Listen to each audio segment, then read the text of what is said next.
Eu tive um debate no Teatrão alguns dias atrás, que foi bastante interessante, apesar de eu apanhar bastante por conta das coisas do governo, né? E bater bastante também pelas mesmas coisas do governo. Mas foi muito interessante porque uma pesquisadora da UFAC questionou, durante esse debate, se havia uma identidade acriana. Para ela, no Acre, existem identidades, e não uma identidade só. E aí eu saí em defesa da ideia que tem norteado o nosso trabalho, é que existe sim uma identidade acriana, uma característica, uma cultura, uma cola que une todas as pessoas. Isso não anula a verdade de que existem diversas identidades dentro do Acre também. Então, eu vou fazer com vocês um resumo geral da história do Acre, o que eu tenho dito que é um desafio meio grande, que é falar de 5.000 anos em meia hora, né? Acho que vamos estender isso aqui um pouco, eu vou me concentrar menos nos 5.000 anos e mais nos últimos 100 anos, mas é para mostrar para vocês duas coisas. Primeiro, que a gente tem muita dificuldade de entender a história do Acre porque aparece um pedaço aqui, outro pedaço ali, outro pedaço acolá, e parece que não tem uma história só, tem muitas histórias. E eu vou tentar mostrar para vocês que existe uma história que tem um fio da meada, que começa num determinado ponto e vem desenrolar até hoje. E mais, que o que a gente vive hoje é resultado desse fio da meada que vem se desenrolando desde então. E além disso, além de existir uma história do Acre definida, que a gente pode compreender claramente e que vai ajudar a gente a entender as outras coisas, existe também claramente uma identidade, uma cola que une toda essa sociedade e que não anula as outras identidades menores, mas que em muitos momentos ela aparece e se mostra com muita força, certo? Para poder contar essa história, a gente tem que começar a pensar que, aparentemente, a história do Acre é muito recente, tem 100, 120 anos. Mas, às vezes, a gente esquece que no Acre, hoje, a gente tem ainda presente 14 diferentes etnias indígenas, diferentes denominações, diferentes populações, que são remanescentes de uma longa história que estava para trás, que começa há aproximadamente 5.000 anos atrás. E a gente se confunde muito com essa história indígena porque são muitos nomes. Caxinauá, Iauanauá, Poianaua, Jamamadia, Purinã, Axeninca e por aí afora. Meu Deus do céu, que diabo é isso? O que a gente está falando, né? Mas tem uma forma mais fácil de vocês entenderem essa história, que é a seguinte. Se a gente pegar um mapa do Acre, do momento em que os brancos chegaram aqui, há 120 anos atrás, a gente vai ver claramente que existe uma grande divisão no Acre, que é uma divisão que está presente aí hoje para nós e continua nos limitando e nos dando possibilidades. O Acre é dividido em dois grandes vales, o Vale do Purus e Rio Acre e o Vale do Juruá, e aí pega Tarauacá e Envira também. O Acre sempre foi dividido culturalmente, historicamente, geograficamente, nesses dois grandes vales. E é assim até hoje, né? Na ocupação indígena não era diferente, porque os rios que eram os eixos de ocupação dessa floresta, né? Você só percorre a floresta pelas varações ou pelos rios. Então, todos os seres humanos que aqui chegaram, de uma forma ou de outra, se guiaram por esses rios. Dessa forma, a gente chegou a um tipo de ocupação desse espaço em que no Vale do Purus e do Rio Acre ocupavam povos de língua aruaque. E no Vale do Juruá ocupavam povos de língua pano. O que não significa que no Vale do Purus e Acre fosse só aruaque, mas era predominância de aruaques. E no Vale do Juruá, predominância de índios da língua pano. Como é que a gente diferencia uns e outros? É muito fácil. Todos os que terminam em naua são panos, são do Juruá. Então, Caxinauá, Iauanauá, Poianaua, Jaminaua, todos são originários do Vale do Juruá. E todos os outros são originários do Vale do Purus e do Acre. Apurinã, Jamamadi, Manchineri, Axeninca. Então, todos os índios aruaque estavam aqui na região do Purus e do Acre, todos os panos aqui. E entre esses grupos todos, tinham muitas diferenças. A gente tem trabalhado muito no governo para mostrar para a sociedade, de uma forma geral, que não existe no Acre essa história dos índios genéricos. Essa tribo não existe no Acre. Não existe a tribo dos índios do Acre. O que existe é Jaminawa, Apurinã, Jamamadi, Manchinere, Xeninca, Yawanawá. E cada diferente etnia dessas é uma cultura diferente. Então, se a gente tem 14 etnias no Acre hoje, é como se a gente tivesse 14 países dentro do Acre hoje. São 14 nações que falam línguas diferentes, que têm costumes diferentes, têm religiões diferentes, e não adianta tentar entender os índios do Acre. Ou você entende cada uma das etnias, ou você não entende nada. Por exemplo, a gente tem diferenças grandes entre os Jaminawas, que estão por aí toda hora, a gente vê eles na rua andando para lá e para cá, e a gente não entende muito bem por que a Índia Jaminawa pede esmola na porta da Caixa Econômica Federal. Né? Para a gente, o nosso olhar é que ela está com fome, está na miséria e por isso vai pedir esmola. E eu vou contar para vocês que isso é mentira, isso não é verdade. Se ela estivesse na aldeia, ela tinha tudo, ela tem o roçado dela, ela caça, ela entra na floresta, pega um fruto. Eu nunca vi nenhum índio do Acre, que se entenda como índio, que passe fome. Pelo contrário, eles são uma sociedade da afluência. Um índio precisa trabalhar no máximo 2 horas por dia para conseguir sua alimentação daquele dia. O resto do tempo é para vadiar. É para fazer nada, é para o lazer, é para o prazer. A gente acha que índio é preguiçoso por causa disso. Mas não é. É porque a gente vive num regime de trabalho que a gente é obrigado a trabalhar 8, 10, 12 horas por dia, só que só 2 horas do nosso trabalho são nossas. A gente ganha por aquelas 2 horas. As outras 8 horas são do patrão e são do lucro do patrão. Então nós somos explorados nessa distribuição da carga horária. Eles não. Eles vivem uma vida livre. E quando eles estão na aldeia, eles têm tudo o que eles precisam. Ninguém passa fome. Eles podem trabalhar pouquinho e conseguir o suficiente para a sua alimentação. Mas acontece que uma boa parte desses índios anda, e anda muito. Dentro dessas diferenças todas, por exemplo, você tem os Kaxinawá, que é um povo mais adiantado, né, na organização, e vive basicamente da agricultura. Então eles pouco andam, eles têm caça, eles fazem coleta, mas eles dependem basicamente dos seus roçados, então eles quase não viajam. Mas tem grupos indígenas, como os Jaminawas e os Kulina, que também são chamados de Madirá, que são principalmente caçadores.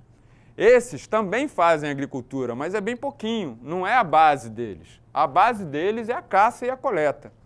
Esses grupos que são mais caçadores, quando chega essa época do ano agora, verão, né, que os rios baixam, formam aquelas praias imensas, é tempo de andar. Se você sobe o Rio Purus essa época do ano, você vai cruzar com um monte de canoa de Kulina no rio. Aí tu pergunta para ele, parente, o que tu tá fazendo? Nem sou índio, né, mas chama os cabas de parente. Parente, o que tá fazendo? Estou passeando. E ele pega a família, bota dentro da canoa e vai subindo o rio escolhendo praias boas para ficar. Aí ele vê uma praia que tem muito sinal de tracajá, para ali e come ovos de tracajá até se fartar, pega a canoa, vai para outra praia. E passa uma semana na outra praia caçando, matando porquinho e tal. Chega numa praia que tem um monte de melancia espalhada, como é que o índio escolhe melancia? Ele pega o terçado e sai cortando. A que tá boa ele come, a que não tá boa, enfim, não estava boa, não serve para nada. Porque ele não tem a mesma preocupação que a gente. A gente tem a preocupação de acumular comida para amanhã. Ele só tem uma preocupação, conseguir comida para hoje. Conseguiu para hoje? Está suficiente. Então agora, no verão, é o tempo deles saírem das suas aldeias e andarem. E eles vão andando para onde der na telha deles. Então é o tempo de sair andando. Aí quando eu vejo uma índia Jaminawa andando ali no bairro do Tropical, andando de casa em casa, pedindo roupa, comida, eu sinceramente não consigo ver uma mulher miserável pedindo esmola. Eu vejo uma índia entrando na floresta de concreto, coletando frutos dessa floresta, pedindo comida, pedindo roupa, pedindo agasalho. O que ela conseguir para ela é lucro. É o mesmo tipo de comportamento que ela tem quando ela entra na floresta. Ela vai atrás de uma árvore que está com fruto maduro, pega, vai lá, mata uma caça, ou seja, ela está coletando. Ela não está passando fome. Então, quando a gente vê a Índia lá na porta do banco, a gente pensa, porra, ela é miserável. Não, A miséria está nos nossos olhos, porque a gente vive numa sociedade miserável. Ela está aqui porque ela quer, exercendo o livre direito de ir e vir dela. E a gente não consegue entender isso, e a presença dela na cidade nos incomoda profundamente. Aí o que a gente faz? Aí todo mundo pressiona, sai no jornal, sai na televisão, a Índia está pedindo esmola na porta do banco. Aí lá vamos nós lá. Aí pega a Índia, mas parente, não é para tu estar aqui, tu tem que estar na aldeia que é bom para você. Ela, não, tá bom, eu volto.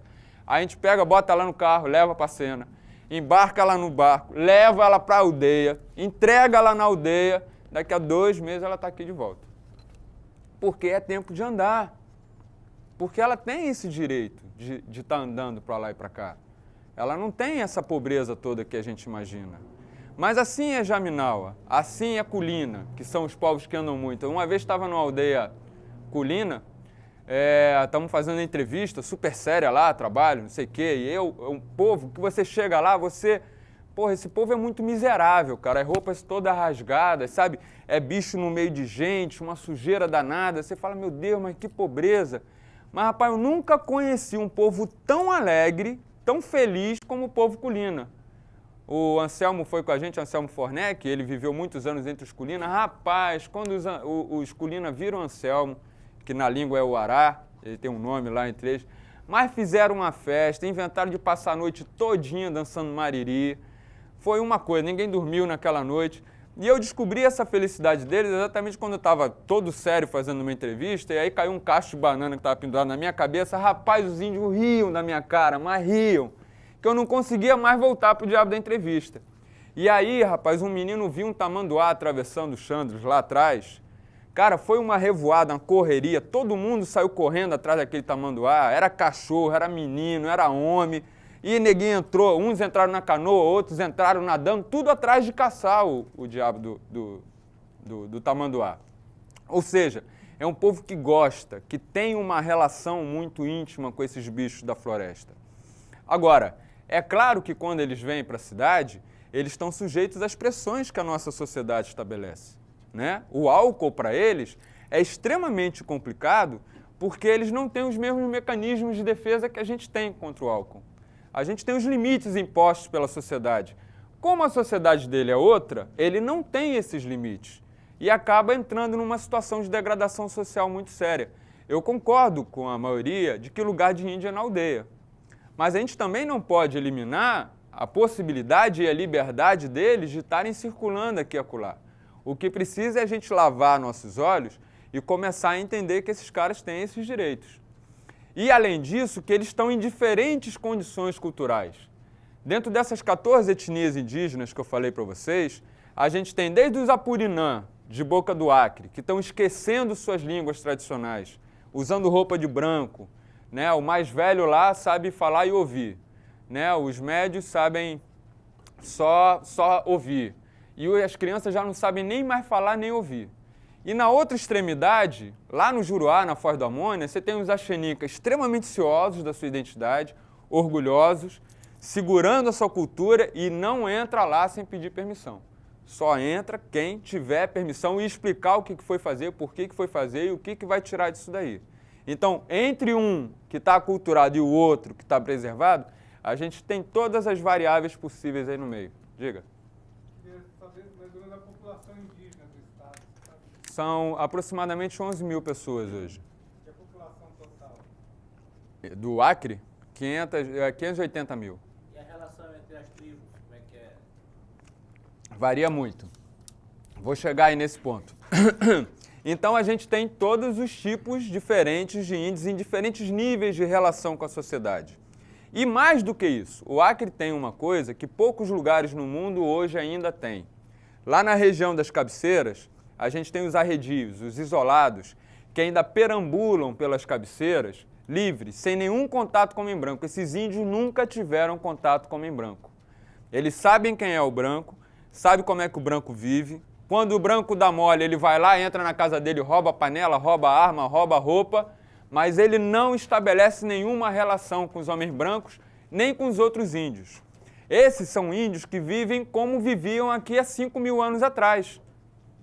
Ou seja, no Acre hoje, a gente tem Sociedades que vivem há 5.000 anos atrás, sociedades que vivem há 2.000 anos atrás, sociedades que vivem há 500 anos atrás e sociedades hoje como a nossa que vivem no tempo da parafernália eletrônica, da internet, da câmera digital e parará pororô. Todos vivendo ao mesmo tempo nesse mesmo espaço. Na semana passada, semana retrasada, vocês viram sair no jornal a matéria dos Axeninca em guerra lá na zona do Peru, né? Eu não sei se contaram para vocês como é que foi a história, mas a história foi o seguinte: chegou o verão, é tempo de andar, então toca andar. Uma família Axeninca saiu da sua aldeia, lá no Peru, nas cabeceiras do Juruá, e subiu o rio. E aí entrou no território Amarruaca, que é como os Axeninca chamam os isolados. Era um homem, uma mulher e 3 crianças. Encontraram uma praia bonita, pararam na praia e o homem entrou dentro da mata para caçar. Quando ele entrou na mata, ele estava com arco e com uma espingarda. Quando ele entrou na mata, ele começou a ouvir grito na praia. Aí ele voltou correndo apavorado. Quando ele chega na praia, ele viu que os Amarruaca estavam atacando a família dele. Já tinham matado a mulher dele, tinham matado a criança mais velha e as 2 mais novas estavam feridas, já flechadas, por isso que elas gritavam tanto. Aí ele pegou, quando viu os Amarruaca viram ele, vieram para cima dele. Aí ele pegou a espingarda, atirou, matou um. Eles continuaram vindo. Aí ele pegou a espingarda, matou outro. Aí eles recuaram e voltaram para dentro da mata. Ele pegou os mortos e os feridos dele, botou dentro da canoa e levou para a aldeia. Chegou lá, né, pegaram os feridos, mandaram pegar um avião, foram para Pucallpa lá para se cuidar e tal. E ele começou a mobilizar todas as outras aldeias Axeninca do entorno.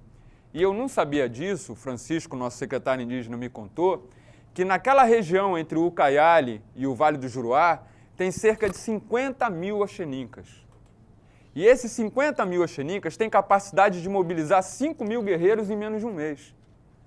A última vez que esse tipo de conflito tinha acontecido, eles tinham matado 400 Amarruacas. Então, a capacidade de mobilização e de guerra dessa população é extremamente grande. E aí eles começaram a juntar homens, veio 50 homens de uma aldeia, 6 homens de outra, 10, 12 homens de outra, pegaram a trilha dos Amarruaca e foram atrás deles. Chegaram na Maloca. Resultado, incendiaram a Maloca, mataram 30 homens e 18 mulheres. Isso agora, mês passado, aconteceu isso. E aí alguns fugiram e pegaram varação para o Envira, e aí certamente iam sair lá na região que o Meirelles está lá, tentando segurar os isolados, e aí o conflito ia se disseminar para tudo. Eu sei que ainda tinha 6 dentro da mata que ninguém sabia onde é que estava. E aí eu perguntei, mas e aí, Francisco, que é isso? Ele falou, Marcos, é assim. Os territórios indígenas são defendidos com a vida. Se os Amarruaca entram no território Axeninca, a Axeninca mata. Se a Axeninca entrar no território Amarruaca, a Amarruaca mata, porque a ideia é amedrontar e aqueles cabas não entram mais, é nosso território. Cara, quando o Francisco me contava essa história, eu juro para vocês, eu viajei há 3.000 anos atrás. E aí caiu a ficha de que esses 3.000 anos atrás estão ali, nas cabeceiras do Juruá, e estão acontecendo hoje, aqui, pertinho da gente.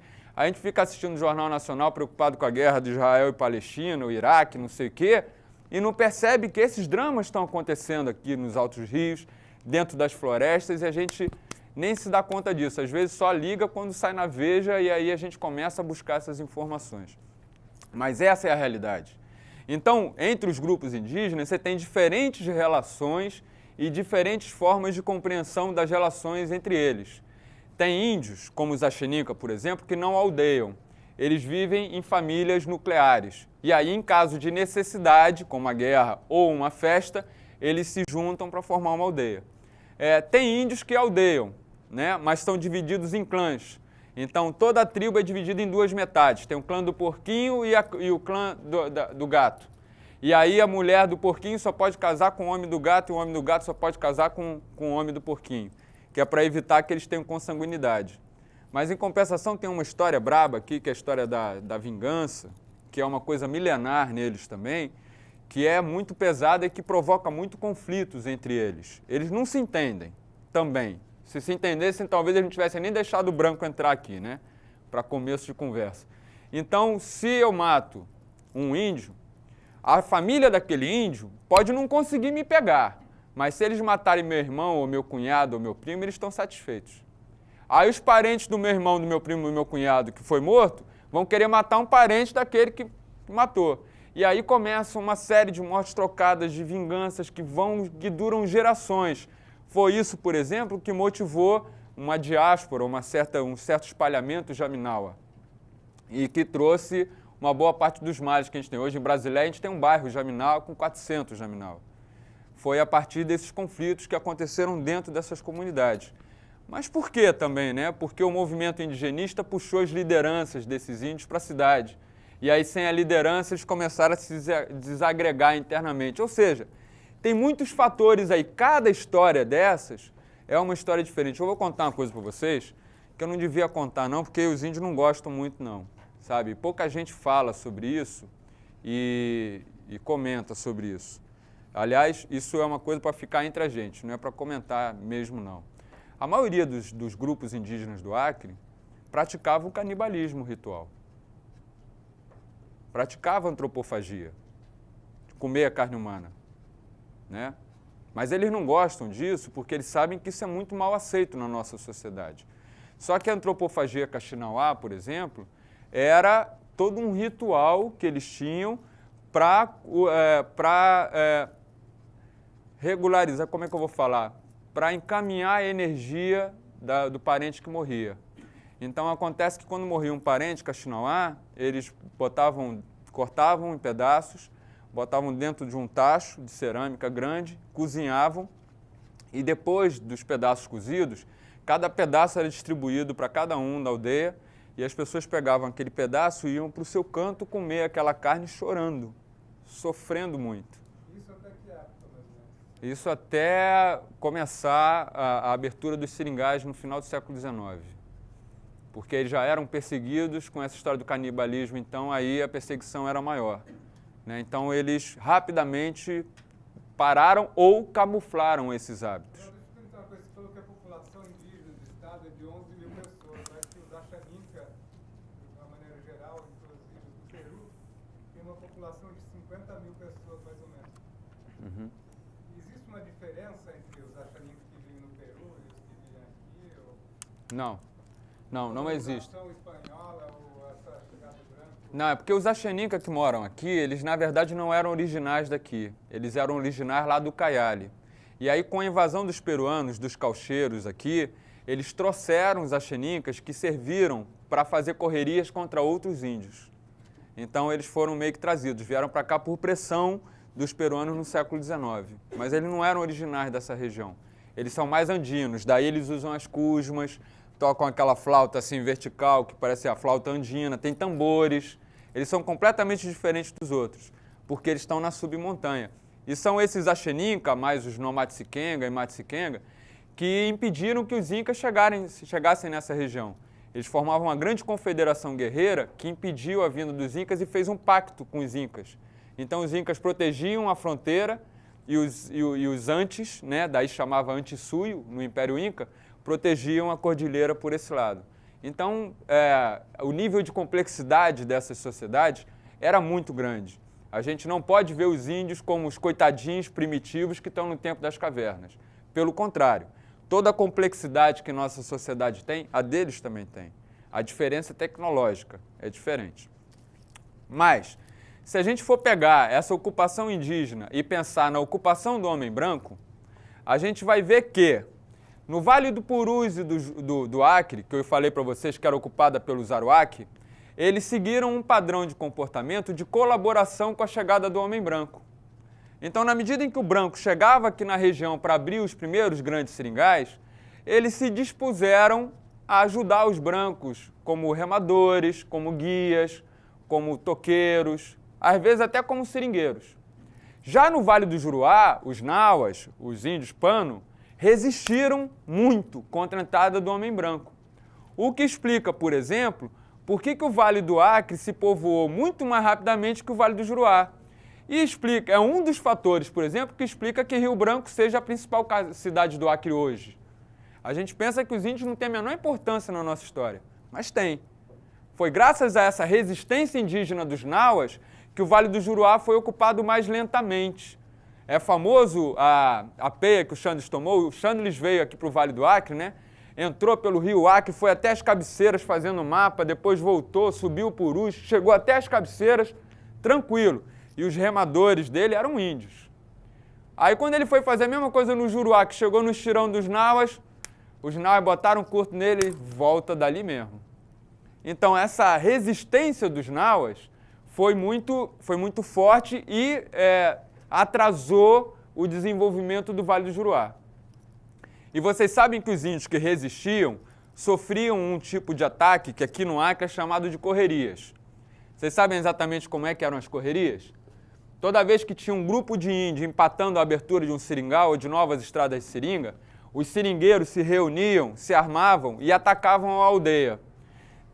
Destruíam a aldeia, matavam todos os homens ativos, aprisionavam as mulheres para vender para os seringueiros, porque mulher custava caro naquela época aqui no Acre, e pegavam as crianças e começavam a jogar as crianças para cima e a parar na ponta do punhal, para mostrar habilidade. Certo. Vou chegar lá.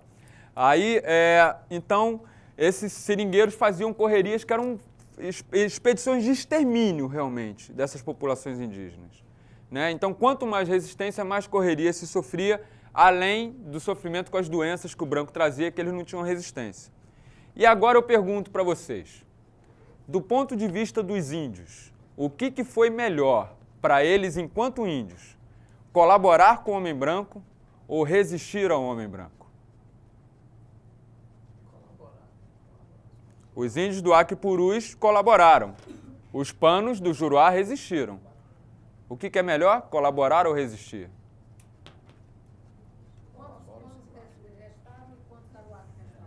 Ou seja, se a gente pegar o mapa do Acre hoje, a gente vai ver que no Vale do Acre Purus tem 3 terras indígenas. Cabeceiras do Rio Acre, Mamoadate e Alto Purus. Se a gente pegar o Juruá, tem 31 terras indígenas. Do ponto de vista dos índios, foi muito melhor resistir. Os que resistiram permaneceram índios, com todas as violências que eles sofreram. Os que colaboraram perderam a identidade indígena e se tornaram brancos. Então, só aqueles que resistiram conseguiram manter sua identidade forte. Deixa eu perguntar outra coisa. Sim. Essas etnias presentes hoje, elas têm as terras demarcadas? Ou... Tem. Todas as terras do Acre estão demarcadas, mas várias estão em processo de regularização ainda. Não todas estão definidas ainda. E agora nós já estamos vivendo um momento muito interessante de ampliação de certas terras indígenas. Por exemplo, a Associação Caxinauá do Rio Jordão fez um grande projeto, conseguiu um prêmio internacional pelo projeto que eles tinham feito. Com esse dinheiro compraram um outro seringal que eles incorporaram àquela terra. Hoje eles estão ampliando suas próprias terras indígenas, comprando seringais em torno. Né? Um processo muito interessante que acontece aqui no Acre. E a questão que a Simoni colocou, quem eram esses seringueiros? Na verdade, quando começou essa coisa da corrida da borracha aqui, porque foi uma corrida da borracha, né? Naquela época a borracha era conhecida como ouro negro, a borracha era branquinha quando sai da árvore, mas depois defumada fica negra, né? Eu comparo muito com garimpo vegetal. Vocês já viram como é que é a loucura do garimpo? Quando alguém encontra ouro em algum lugar, corre todo mundo para aquele lugar, que nem doido, para tirar o máximo de ouro e ficar rico? Era a mesma coisa que acontecia aqui no Acre. Né? Naquela época o Nordeste estava sofrendo uma seca grande, a borracha valia muito, né? Dizem que o pessoal que enricava aqui ia para Manaus acender charuto com a nota de $100, né? Para mostrar que podia muito mesmo. Mas vieram pessoas de todas as partes do mundo para o Acre. O que a gente aprende normalmente é que a maioria eram cearenses, né? Realmente vieram muitos cearenses, mas vieram também muitos cearenses da Bahia, do Rio Grande do Norte, do Espírito Santo, do Rio de Janeiro, do Rio Grande do Sul, tinha gaúcho pra caramba aqui. Além de espanhóis, italianos, ingleses, franceses, estavam todos aqui. Sem falar dos sírio-libaneses, que a gente conhece como turcos, né? Que eles ficam brabos quando chamava de turco, mas estavam aqui também. Ou seja, no final do século XIX, quando o homem branco chega aqui e começa a abrir os seringais, se forma no Acre um resumo do mundo. Um resumo do mundo estava presente aqui. E essa sociedade se forma com base num sistema muito louco, né? Que é o sistema do aviamento. Você sabe que o seringueiro não precisava de dinheiro para começar a trabalhar, né? Ele chegava lá no barracão do seringalista e pegava tudo fiado com o seringalista. Pegava as ferramentas para trabalho, pegava as armas, munição, roupa, comida, trabalhava o ano todinho. No final do fabrico ele trazia a borracha, entregava para o seringalista, aí o seringalista fazia as contas, roubava muito do seringueiro também, né? Fazia as contas e via quanto ele tinha tirado de saldo. Normalmente ele não tirava saldo, né? Porque o seringalista pagava a borracha lá embaixo e botava a mercadoria lá em cima. E aí até aconteceu uma coisa interessante uma vez lá em Sena Madureira. Eu conheci um antigo seringalista chamado seu Nacélio Areal, que está lá até hoje.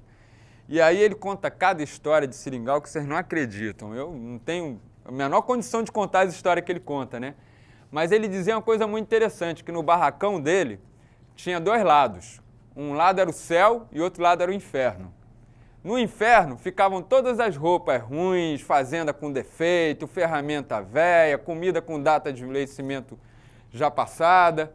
E do lado do céu não. Do lado do céu tinha fazenda de primeira qualidade, ferramentas boas, comida nova e tudo. Seringueiro preguiçoso só tem direito ao inferno. O céu é só para seringueiro saudista, seringueiro bom de trabalho. Aí eu perguntei, mas seu Nacélio, me diga uma coisa, como é que os cabas iam conseguir tirar sal se o senhor vendia o quilo de açúcar a R$5, seu Nacélio? Aí ele virou para mim e me deu uma explicação assim primorosa, que eu nunca vi uma igual, que mostra qual é a lógica do seringalista, né? Aí ele me contou o seguinte, Marco, o problema é o seguinte, você tem que entender que seringueiro é bicho preguiçoso. Se eu vender o quilo de açúcar a R$1, ele trabalha o suficiente para comprar 1 quilo de açúcar. Então eu tenho que vender o quilo de açúcar a R$5, que ele tem que trabalhar 5 vezes mais para comprar aquele mesmo quilo. Ou seja, ele não vendia caro para explorar o seringueiro de jeito nenhum, ele vendia caro para forçar o cabo a trabalhar. Que é uma lógica perfeita, né? Isso sem falar, pessoal, que é muito comum, vocês escutam muito aí por esse interior, as histórias de seringueiro bom de saldo, saudista, que chegava no final do fabrico, pegava o crédito com o patrão, né? Botava no bolso, patrão, vou embora, tirei saldo, porque seringueiro que está no débito não pode sair do seringal, né? Só depois que pagar o débito. Mas aqueles trabalhou bem, tirou o saldo, botava no bolso, aí o seringalista deixava ele sair, mandava os jagunços esperar ele na beira do rio, então na beira do grutião. Quando ele vinha lá, o cara, bum, matava ele, pegava o dinheiro e levava de volta para o seringalista. Poucos saíram, poucos se salvaram nessa história. Né? Essas histórias são muito famosas aqui, entre o Palmares e o Campo Esperança, tem o famoso grutião, né? Que diz que o seringalista mandou botar uma rede telegráfica só para ele poder fazer as emboscadas com o seringueiro. Quando saía um seringueiro com saldo de lá, ele já avisava, ó, vai esperar o seringueiro tal. Aí eles iam para a beira do glutião, passavam a arma por uma sapupemba da árvore, tinha um buraquinho na sapupemba já para isso, né? Aí, passando na beira do glutião, pô, matava o cara já caía para dentro do glutião, por ali mesmo já ficava. Isso é até que época? Rapaz, isso até muito pouco tempo, olha. Infelizmente, até muito pouco tempo, porque a estrutura dos seringais se manteve pelo menos até a década de 70. Então, essa relação foi válida até a década de 70. Seu Nacélio Areal hoje tem uns 70 e poucos anos, né? Por aí. E tá lá. É pai daquele deputado atual agora, o Areal, né? É. É pai do Nilson Areal? Não, ele é tio, né? Ele é tio. Ele é da mesma família Areal, que é uma família que disputa lá o poder há muito tempo. Agora, é muito interessante porque, vejam só, o seringueiro pegava fiado com o seringalista. Mas o seringalista também não tinha capital. Então ele pegava os aviamentos, as mercadorias, fiado com a casa aviadora. A casa aviadora também não tinha capital. Aí pegava os aviamentos com a casa exportadora.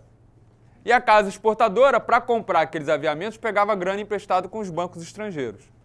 Quando a borracha caiu de preço, meu amigo, foi uma beleza, porque a borracha aí foi plantada lá na Malásia e começou a ser produzida bem mais barato lá, né? 1912.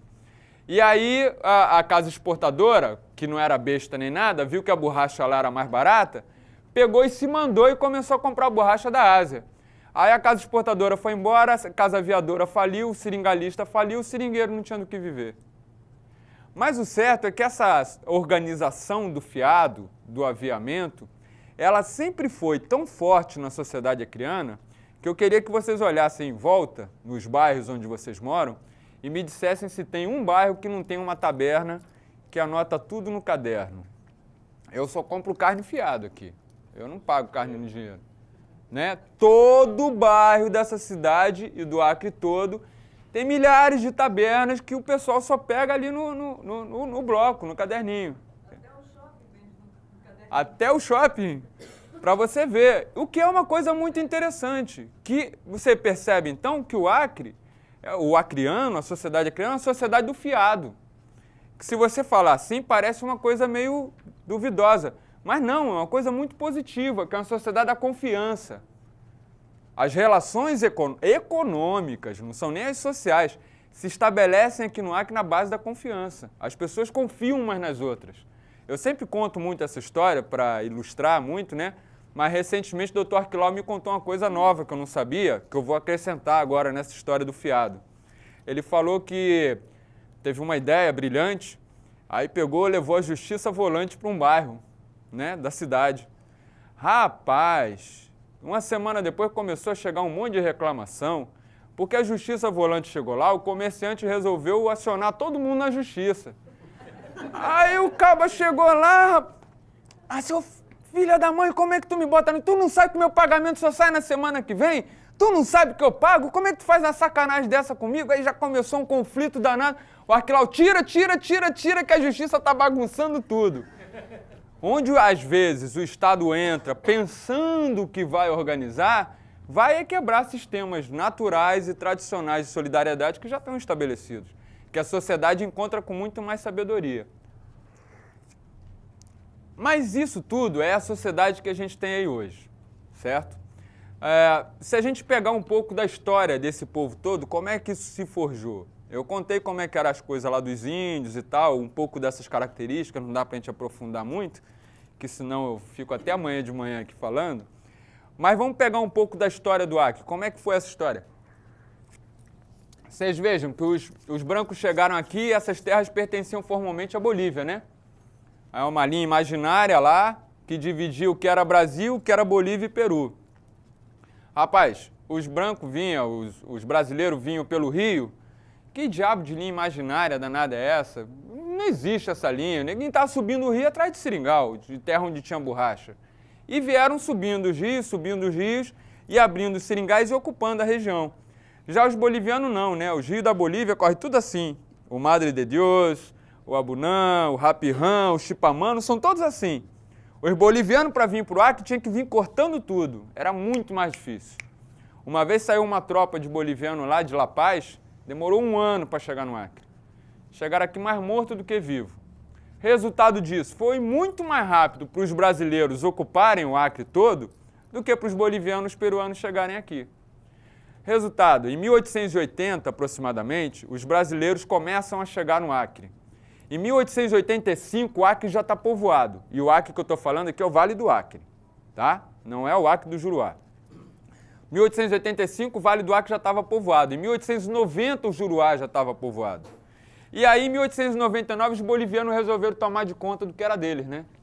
Aí vieram para cá, vieram por Manaus. Era tão difícil para os bolivianos virem para cá que eles vieram tomar conta do Acre por Manaus. Aí vieram medindo, quando eles passaram daquela linha imaginária, falou, opa, aqui é terra nossa, aqui agora nos pertence, né?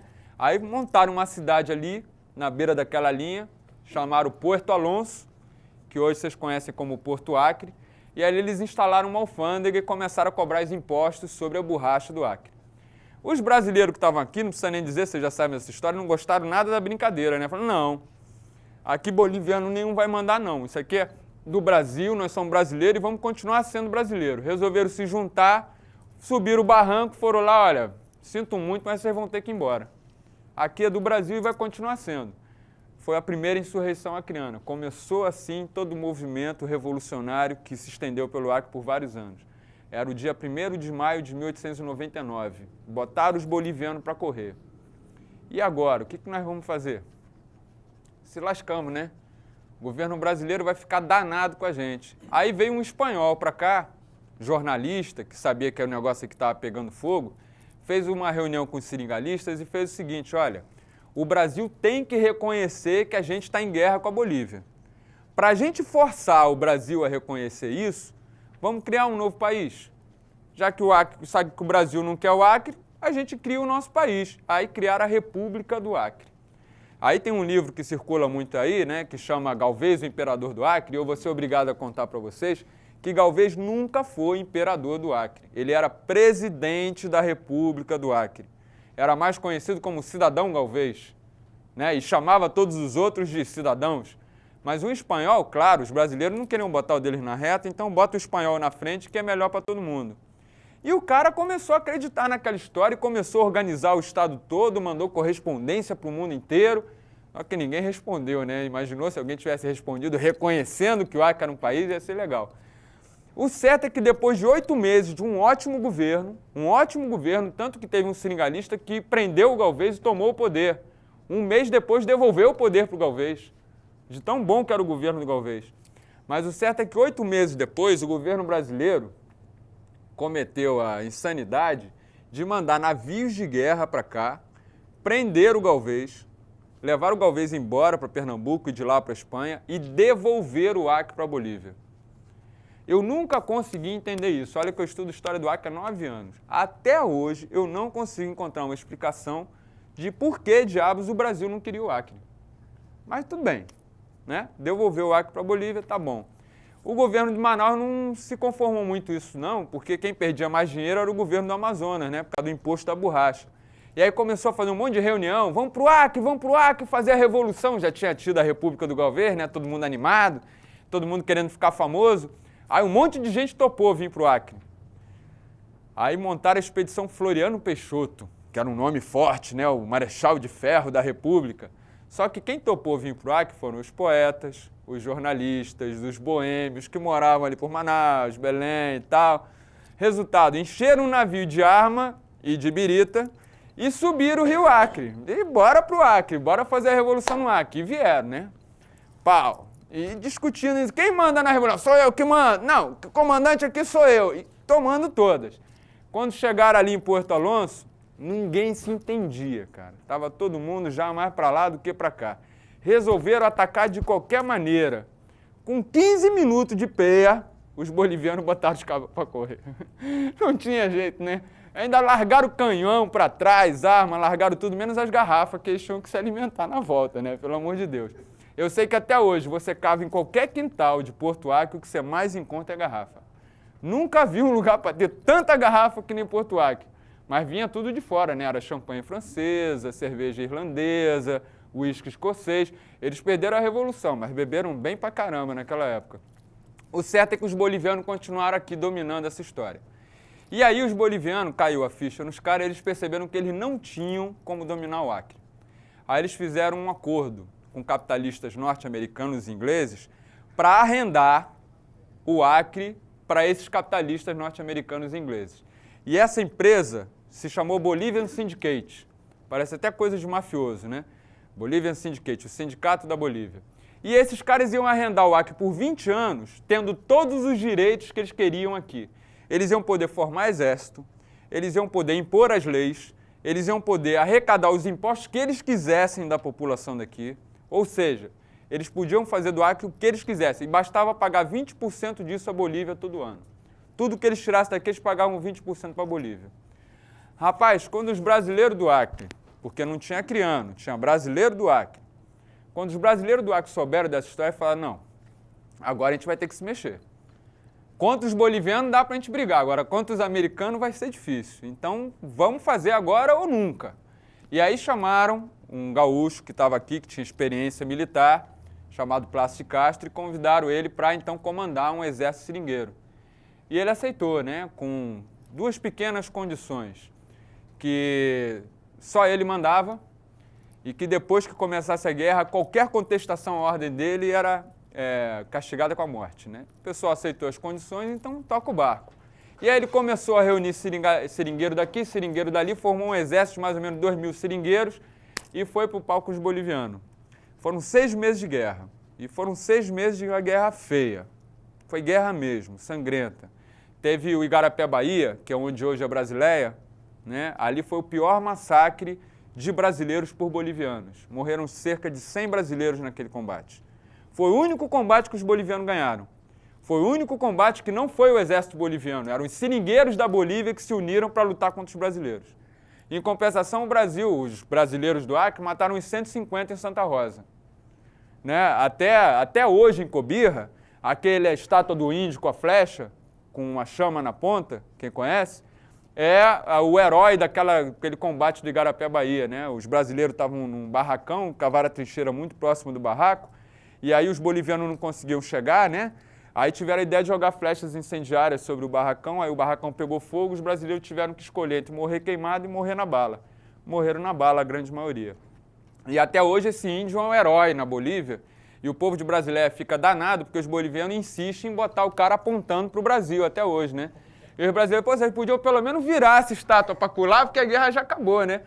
Mas os bolivianos não aceitam que perderam a guerra para o Brasil. Na cabeça dos bolivianos, vocês podem ir lá e perguntar isso para eles venderam o Acre para o Brasil. O Brasil pagou o Acre, eles não perderam guerra nenhuma. E até hoje eles contam a história sacaneando os brasileiros. Que nem a gente fala que os bolivianos morrem de medo de faca, né? E eles têm as histórias do brasileiro. Uma velhinha lá em Porvenir me contou, a piada dele sobre o brasileiro é que vinha um brasileiro pela mata tal, aí um espinho de espera aí agarrou o cara por trás, ele pensou que fosse o boliviano. Não, pelo amor de Deus, não me mate não, que eu não fiz nada, eu tenho mulher e filho. Quando ele virou para trás, viu que era o espinho e falou, se fosse um boliviano eu passava a faca agora mesmo. Para dizer que o brasileiro só conta farol, né? Mas até hoje eles contam essa história lá. O certo é que os brasileiros do Acre conseguiram vencer a guerra contra os bolivianos. E aí mudou o governo brasileiro, saiu aquele presidente que não queria o Acre, que era o Campos Salles, e entrou Rodrigues Alves, que estava pressionado pelos jornais. O Acre era notícia de primeira página no Jornal do Brasil, Jornal do Comércio, há 100 anos atrás. Todo dia tinha matéria do Acre. E a pressão era muito forte sobre o governo. Aí o governo foi obrigado a começar a negociar. Negociaram e fizeram o Tratado de Petrópolis, né, em que o governo brasileiro pagou 120 mil libras à Bolivian Syndicate, que não tinha posto um tostão aqui, mas como os cabos eram capitalistas, tinha que dar um cala-boca para eles. Se comprometeu de construir a ferrovia Madeira-Mamoré, que foi construída lá em Rondônia para escoar a produção da Bolívia, e se comprometeu de pagar 2 milhões de libras esterlinas para a Bolívia como indenização pela perda do Acre. Dizem os bolivianos que até hoje a gente não pagou. Né, o boliviano veio aqui fazer um debate com a gente e falou, vocês nunca pagaram o Acre pra gente. Aí eu peguei e mandei uma carta para o Itamaraty, né? Afinal de contas, seu embaixador, nós pagamos ou não pagamos o Acre? Ele falou, olha, nós já fizemos tanta coisa pela Bolívia que eles têm que se considerar pagos. Eu acho que a gente não pagou essa história até hoje, viu? Mas tudo bem.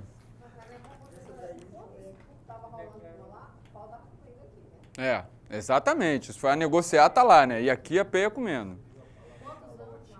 4 anos. Quer dizer, essa Revolução Acreana, que não é só do Plácio de Castro, a Revolução Acreana que a gente entende é toda ela, veio de 1899 até 1903.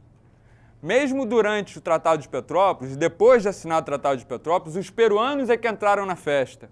Aí os peruanos começaram a invadir o território ocupado por brasileiros, aí teve combate no Purus, na região de Santa Rosa hoje, e teve combates lá no Juruá, até hoje Taumaturgo, né, Marechal Taumaturgo tem trincheiras da Revolução lá, que são combates contra os peruanos que aconteceram em 1904. Mas o interessante, porque o Tratado com o Peru só foi assinado depois, em 1909, então a peia continuou comendo. Mas o interessante disso tudo é que os brasileiros do Acre que tinham lutado contra a Bolívia, quando conquistaram o Acre para o Brasil, passaram a se dar o direito de se chamar acreanos. Eles passaram a se chamar os acreanos históricos. A primeira geração de acreanos não foi de acreanos nascidos aqui. Foi de acreanos que haviam lutado para conquistar o Acre para o Brasil. E aí eles esperavam que o Acre fosse ser um estado, como todos os outros da Federação Brasileira. E aí a outra coisa que também é inexplicável, e eu não sei explicar para vocês como é que isso aconteceu, o governo brasileiro resolveu dar um prêmio para o Acre. Criou um sistema que não havia no Brasil, chamado Sistema de Territórios Federais. O Acre foi o primeiro território federal da história do Brasil. Esse sistema foi criado para o Acre. É claro que tem uma explicação. Sendo território federal, quem mandava aqui era o presidente da República. E quem ficava com o imposto da borracha eram os cofres da União, e não o acreano. E aí, por esse sistema de territórios federais, os acreanos foram obrigados a aceitar um sistema em que eles não podiam eleger seus governantes, não podiam arrecadar seus impostos e não podiam ter suas próprias leis. Ou seja, os acreanos lutaram tanto pelo Acre, quando conquistaram, foram obrigados a ser cidadãos de segunda categoria, que não tinham os mesmos direitos do resto da sociedade brasileira. Aí, meu amigo, a situação ficou feia. Porque quem é que vinha para o Acre para governar o Acre? O deputado federal que perdeu a eleição lá na Bahia. Putz, grilo, o cara perdeu a eleição, o que a gente faz com aquele diabo agora? Rapaz, manda para o Acre, ele vai ser governador do Acre. Aí o caba vinha, aí trazia mulher, cachorro, papagaio, periquito, a tia, a avó, o sobrinho, a sogra, até a sogra os cabas traziam. Chegava aqui e dividia os cargos públicos para a família toda, né? O tio levava um cartório, a avó virava secretária de educação, né? O outro entrava na Secretaria de Fazenda. E o que sobrava para os acreanos? Sobrava nada. Os acreanos não tinham direito de governar o Acre e também não tinham direito de participar da administração do Acre. Isso gerou uma confusão aqui no Acre porque foram sucessivos governos, sucessivas indicações do governo federal de pessoas que não tinham o menor conhecimento do Acre. O Acre arrecadava milhares de contos de réis por ano. E eles mandavam 400 contos de réis por ano para cá. Não tinha nada aqui.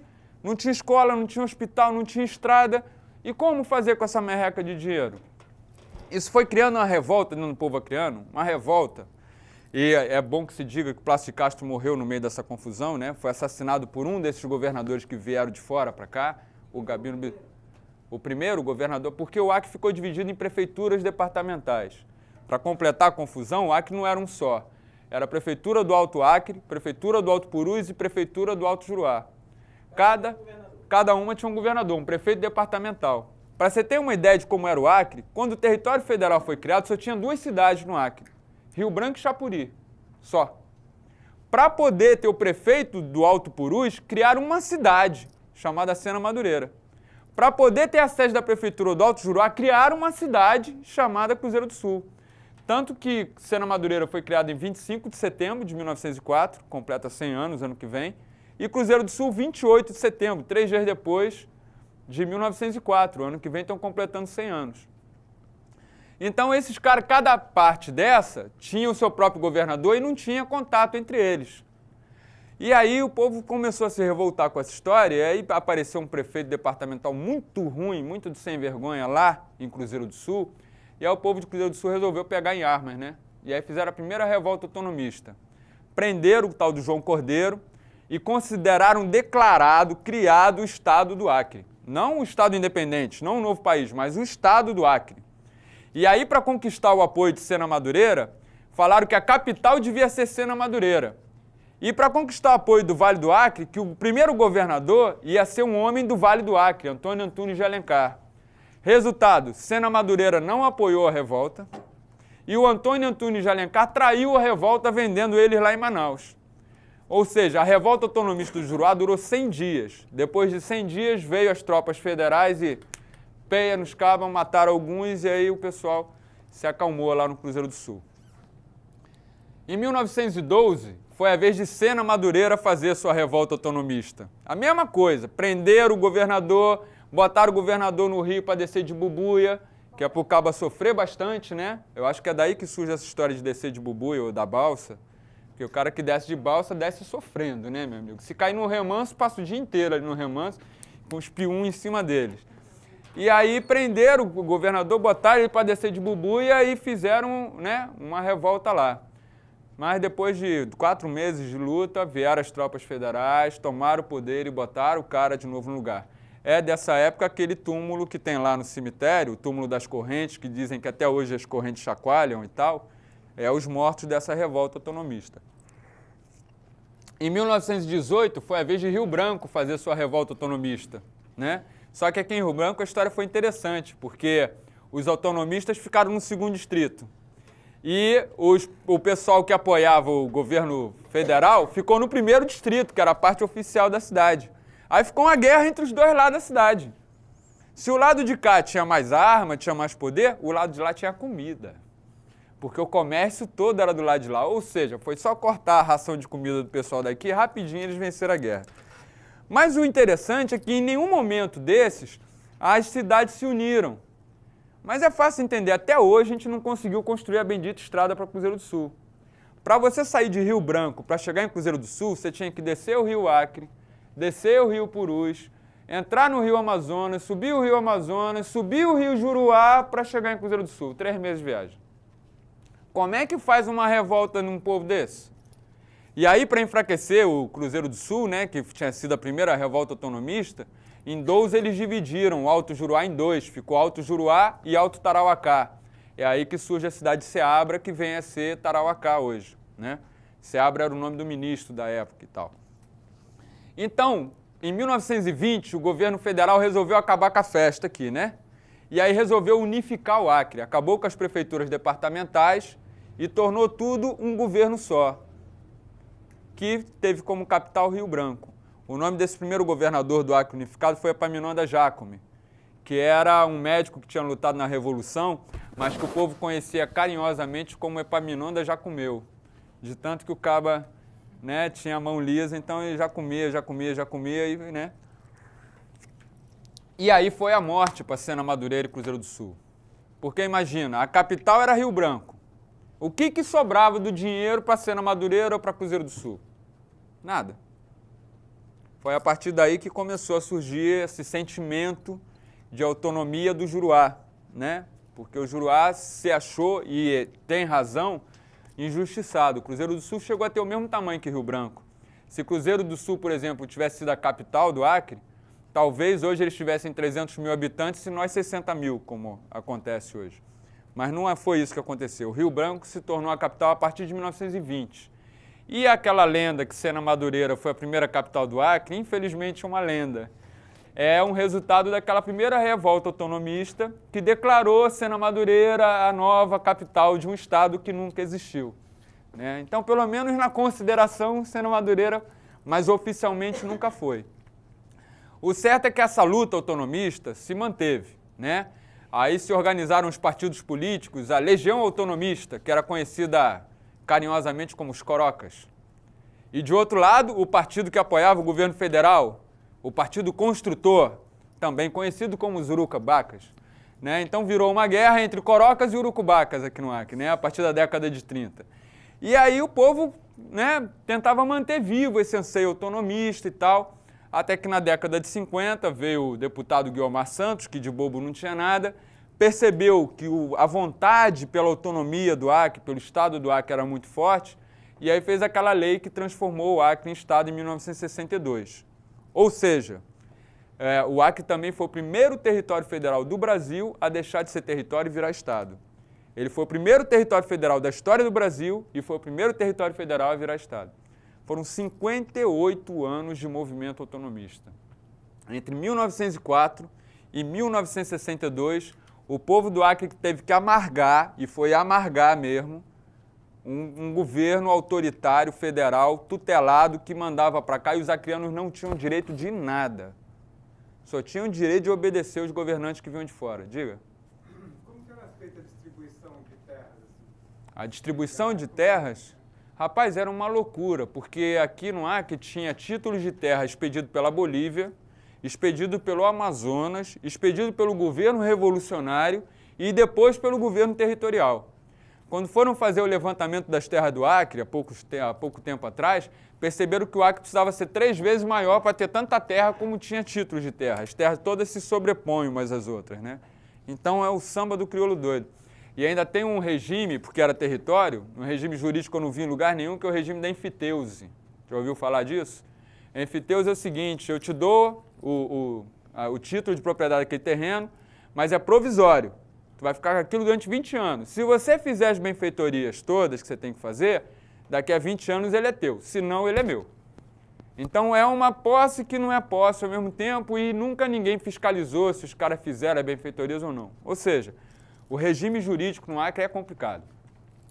Resultado, foram 58 anos de tutela federal. Só quando eu entendi essa história, foi que eu comecei a entender por que às vezes o acreano tem uma resistência contra o caba que vem de fora. Porque foram 58 anos sofrendo na mão dos cabas que vinham de fora só para se aproveitar do que o Acre tinha. Se aproveitava, enchia o bolso e ia embora. Eu acho que vem daí aquela história de chegou no Acre puxando a cachorrinha, né? que eu morria de raiva dessa história 5 anos atrás. Toda vez que eu ouvia essa frase doía no meu ouvido, né? Mas porque tem uma razão de ser isso, né? Era a revolta do povo contra essa exploração mesmo do que vinha de fora. Tanto é que em 62 o Acre virou estado. Então vamos fazer a primeira eleição para governador. Aí de um lado concorreu Guiomar Santos, que foi o autor da lei que transformou o Acre estado, tinha sido ex-governador e estava bem no 4º mandato de deputado federal. Ele era o cacique político do Acre. Guiomar Santos mandava no Acre. E aí o Oscar Passos, acho que ficou com medo de concorrer com o Guiomar Santos, e aí botaram um jovem professor de filosofia de Cruzeiro do Sul, chamado José Augusto de Araújo, que tinha 31 anos na época, mas era desconhecido na maioria do Acre, né? E aí foram para as eleições, primeiras eleições diretas da história do Acre. Guiomar Santos, o grande cacique político mineiro, e José Augusto de Araújo, um acreano de Cruzeiro do Sul. Quem foi que ganhou as eleições? Zé Augusto. Na primeira vez que os acreanos tiveram o direito de escolher os seus governadores, eles escolheram o acreano. Hã? Tem que escolher o acreano, não escolher o de fora. Não é? Na primeira vez o povo acreano mostrou claramente o que eles queriam. Eles queriam os acreanos decidindo os destinos do Acre. Só que o Acre tem... Hã? Só que o Acre tem tanta sorte, mas tanta sorte, que 2 anos depois aconteceu no Brasil um golpe militar que implantou a ditadura, né? E aí fizeram uma armação política aqui, essa história é muito complicada, eu não vou entrar nessa história toda. Fizeram uma armação política aqui, convenceram o capitão do exército, o Cerqueira Filho, a forçar o Zé Augusto a renunciar e ficar no governo. Aí ele cercou o palácio com as tropas federais e intimou o Zé Augusto a renunciar, que senão ele invadia o palácio. Aí o Zé Augusto reuniu todo mundo, a esposa dele, o bispo e tal. E aí a Maria Lúcia não queria que ele assinasse a renúncia, né? Mas ele falou, olha, como é que eu vou resistir? O capitão está aí com o exército em volta do palácio. Eu só tenho a guarda territorial que nem as armas têm mais direito. Eu não vou fazer o pessoal morrer por minha causa, eu vou assinar a renúncia. E aí é interessante, né, porque a gente está montando essa exposição do Zé Augusto para sexta-feira lá em Cruzeiro do Sul. Diz que o Zé Augusto, todo documento que ele assinava José Augusto de Araújo. A carta renúncia, ele botou J. Ponto. Como quem diz, eu assinei, mas não sou eu. Esse que assinou aqui não fui eu.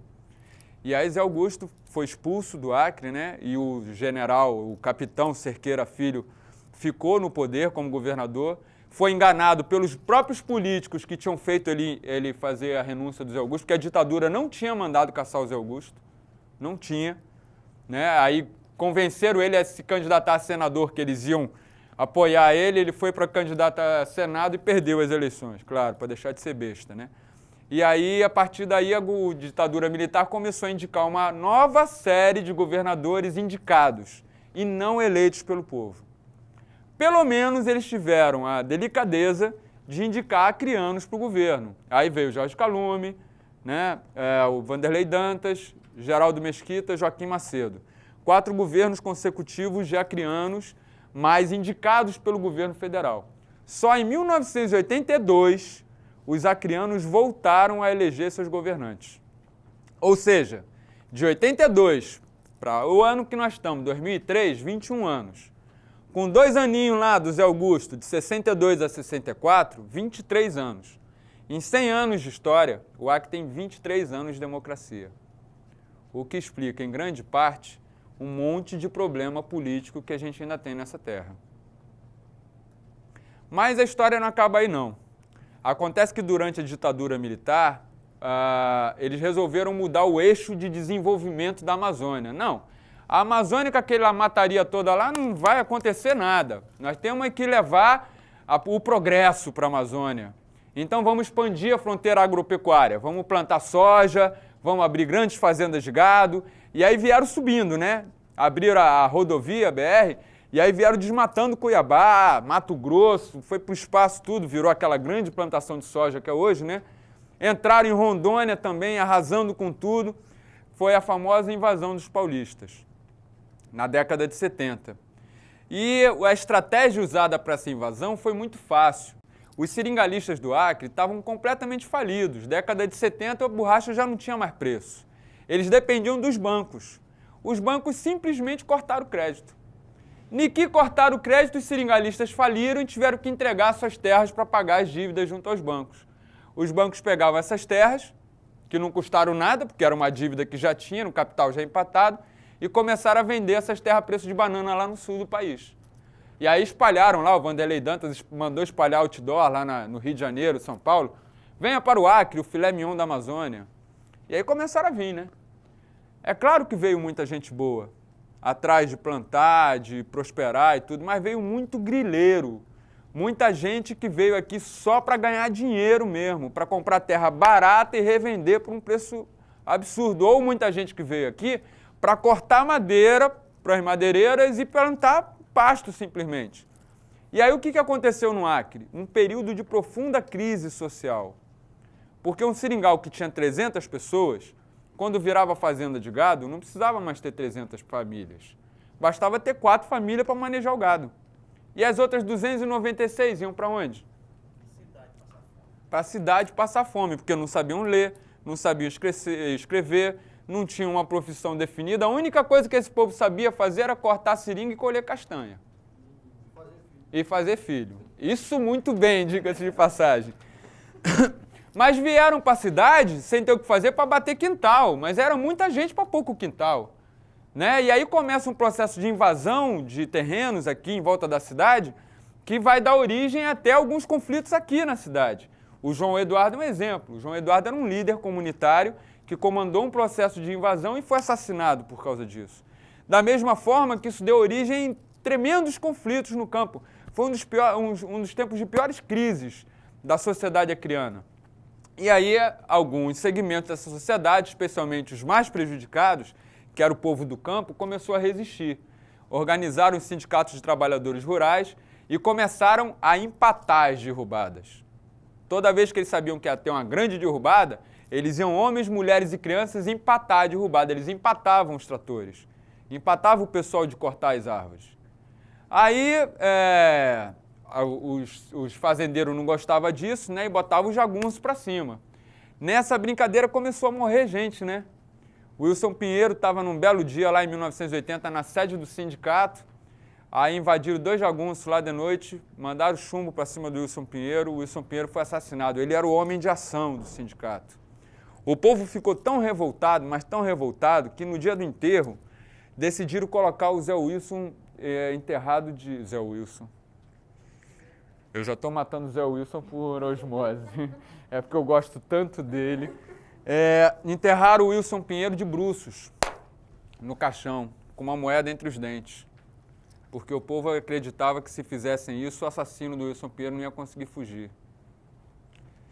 Se está certa a superstição ou não, eu não sei. Eu sei que uma semana depois a seringueirada estava indo para um empate.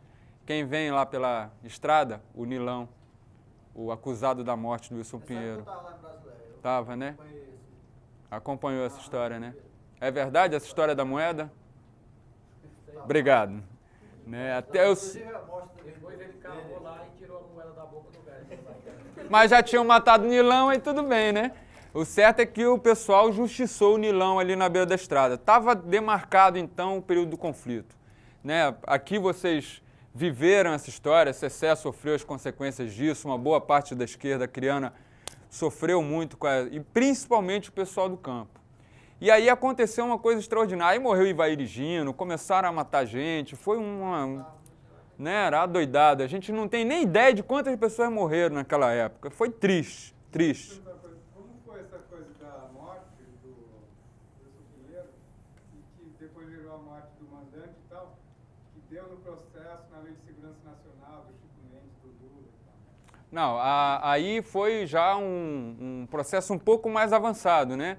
Porque o Lula veio para cá na época do enterro do Wilson Pinheiro e tal, e o Chico Mendes já estava na atividade também, e eles foram acusados de incitar a vingança e a luta armada dos seringueiros contra os jagunços das fazendas. E aí foram enquadrados na Lei de Segurança Nacional, né, foram presos e tal, esse processo todo. Né? Por fim foram absolvidos, mas... Mas ficou a pressão psicológica, né? Aconteceram muitos casos aqui, gente que era presa sem justificativa, enfim, era um horror. Os fazendeiros dizem ali que o Hotel Chuí, né, era o paraíso parecia um faroeste, os caras andando tudo armado. Lá em Chapuri, pessoas que a gente conhece hoje, o próprio Binho foi preso lá na cadeia de Chapuri, Toninho foi preso nessa época, Macedo sofreu atentado lá no Cruzeiro do Sul. E isso não foi um processo que aconteceu só em Brasília e Chapuri. Brasília e Chapuri foi o olho do furacão. Mas isso aconteceu em Sena Madureira, isso aconteceu em Cruzeiro do Sul e se espalhou pelo Acre inteiro. Foi uma praga essa história. E aí aconteceu uma coisa muito interessante. E é isso a gente precisa deixar muito claro. Quando começou essa luta, que o Chico chamava de Aliança dos Povos da Floresta, de índios, seringueiros e ribeirinhos, eles não estavam lutando pela floresta. Eles não estavam lutando pela conservação do meio ambiente. Eles estavam lutando por um modo de vida.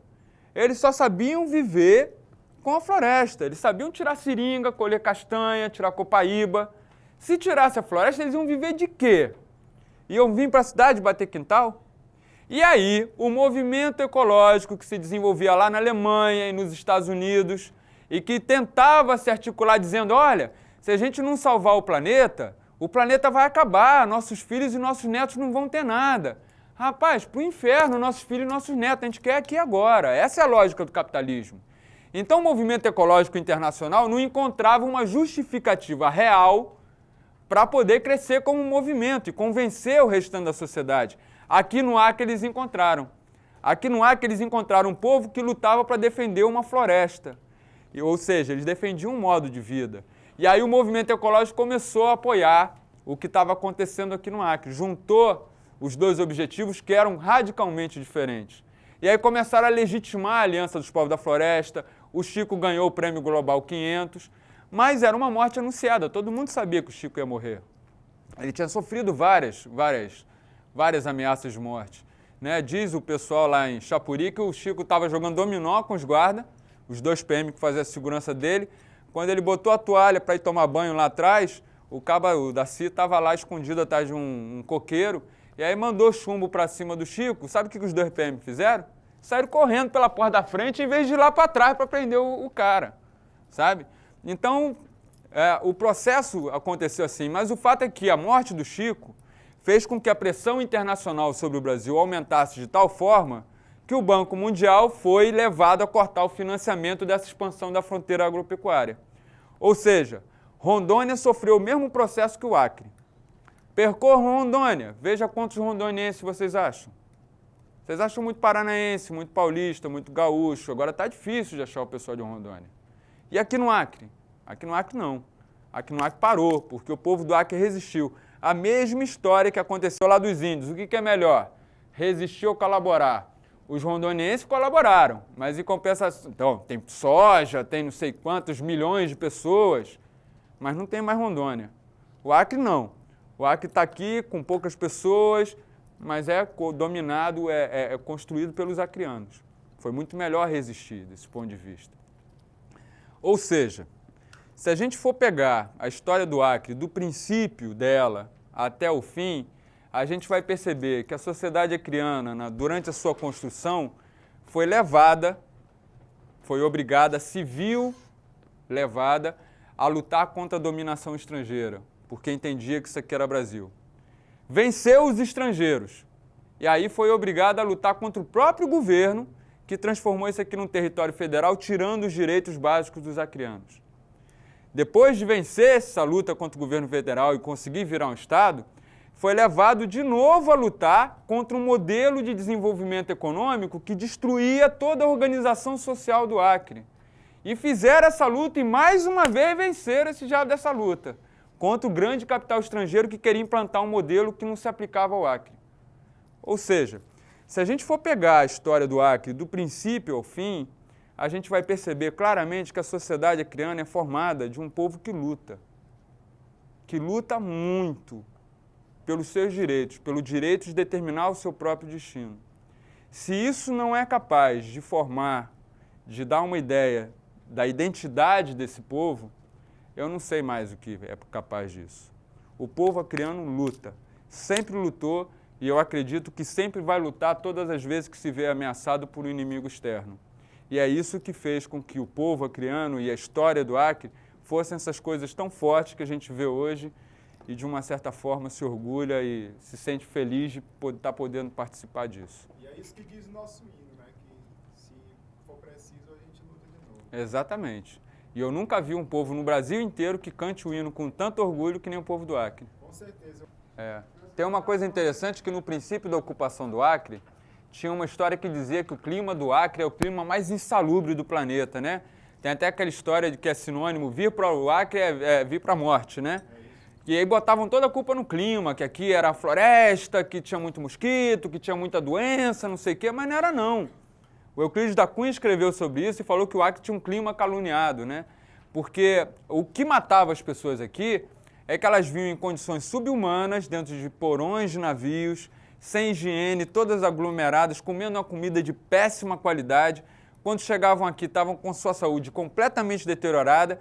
Aí era enfurnada lá no fundo do seringal, sem poder fazer um roçado, porque o patrão não deixava, sem poder caçar, porque não dava tempo, porque ele tinha que cortar a seringa, comendo comida enlatada, que vinha do sul do país, que vinha da Europa, vinha dos Estados Unidos, a maioria das vezes vencida. Uma das piores doenças que tinha no Acre era o beriberi, que é provocado por uma falta de vitamina quando você come muita comida enlatada. Então, na verdade, a grande mortandade de pessoas foi provocada por esse tipo de transporte, de alimentação e de tratamento subhumano. Mas as condições do pessoal que saía do Nordeste também já não era boa. Para vocês terem uma ideia, teve uma repórter de Fortaleza aqui, que ela contava que quando tinha a grande seca do sertão, quando teve a grande seca do sertão, ia tanta gente para a cidade em busca de comida, que eles fizeram um campo de concentração, onde eles estocavam essas pessoas para não deixar que elas chegassem nas cidades, lá no Nordeste. E aí esses campos de concentração eram esvaziados para serem mandados para cá. Então vinham pessoas que já estavam num processo de degradação muito grande. Agora, junto com esses também, vinham as pessoas que tinham melhores condições. Por exemplo, os sírio-libaneses fizeram uma trajetória muito interessante. Os sírio-libaneses eram os regatões malditos, né? Porque no seringal você só pode comercializar com o patrão. Aí o seringueiro, como forma de resistência, negociava com o regatão que dava melhor preço para a borracha. E aí o patrão perseguia o regatão. Pois esses regatões insistiram, fizeram o comércio deles, né? Tem um monte de história de regatão por aí. E aí eles começaram a acumular dinheiro, abriram uma portinha de comércio. Aí daquela portinha de comércio eles começaram a crescer, botaram os filhos na faculdade, mandavam os filhos estudar num lugar bom. Aí a próxima geração de sírio-libanês já tinha um conhecimento, se tornou médico, advogado e tal. Daqui a pouco os caras estavam chegando no poder. Se você vê a história de vida dos sírio-libaneses no Acre, você vai ver que eles chegaram como pessoas marginalizadas e foram ascendendo a escala social até tomarem conta do Estado, ficarem ricos. O Tufi Asmar é o cara que trouxe a televisão para o Acre, o Jorge Calume foi governador do Estado. Então fizeram uma trajetória de ascensão social. Naquela região de Cruzeiro do Sul também tem um pessoal. Rapaz, ali é muito forte, é muito forte. Agora, tem uma coisa interessante que eu me lembrei quando a Cecé estava falando. A gente tem três grandes ciclos migratórios para o Acre. O primeiro ciclo da borracha, que foi esse que eu falei mais, do final do século XIX. O segundo ciclo da borracha, que foi a Batalha da Borracha. E o terceiro ciclo, que foi a invasão dos paulistas, certo? 3 momentos de vinda de muita gente para cá. Do primeiro ciclo da borracha, que vieram muitos nordestinos e pessoas de todas as partes do mundo, quando a borracha entrou em decadência, o pessoal começou a vazar, a ir embora, porque o pessoal estava aqui para ganhar dinheiro. Só ficou no Acre aquelas pessoas que tinham criado raízes mesmo. Por isso que o Célio de Medeiros escreveu aquele livro, A Represa, e eu não entendia porque que o nome do livro era Represa. Porque ele falou que na década de 20, o Acre era um igapó de almas. O igapó não é aquela água empoçada, apodrecida. O Acre tinha virado um igapó de almas, de rios que tinham perdido seu destino, não sabiam mais para onde corriam. E só ficou aqui quem criou uma força de resistência muito grande e um amor muito forte por essa terra. Já na Batalha da Borracha, o processo foi diferente. Vieram milhares de pessoas durante o período da Batalha da Borracha, que foi muito curtinho, de 42 a 45, mas depois de acabar da Batalha da Borracha, as famílias continuaram vindo. A maioria dos soldados da borracha tem uma história assim: vem um irmão, aí o irmão manda contato para lá e vem outro irmão, aí daqui a pouco vem outro irmão, aí daqui a pouco vem a família inteira atrás. Então, na Batalha da Borracha, apesar dela durar só 3 anos, ficou vindo gente até a década de 50. A grande maioria das famílias tradicionais, de origem nordestina, cearense e tal, que a gente conhece hoje no Acre, são da Batalha da Borracha, do segundo ciclo, desse pessoal que veio na década de 40 e 50. Poucas são as famílias tradicionais do início do século. Se vocês olharem hoje nas famílias que você conhece, da Batalha da Borracha. É a grande maioria que veio, grande maioria. E no terceiro ciclo, que tem essa coisa da invasão dos paulistas, aqui no Acre a coisa se configurou um pouco diferente. Não teve aquela massa que veio para Rondônia e ficou mais concentrada em alguns projetos de assentamento agrícola, como o Padre Peixoto e por aí afora. Certo? Era mais ou menos isso que eu tinha para falar para vocês. Se vocês quiserem ainda conversar alguma coisa, fazer alguma pergunta.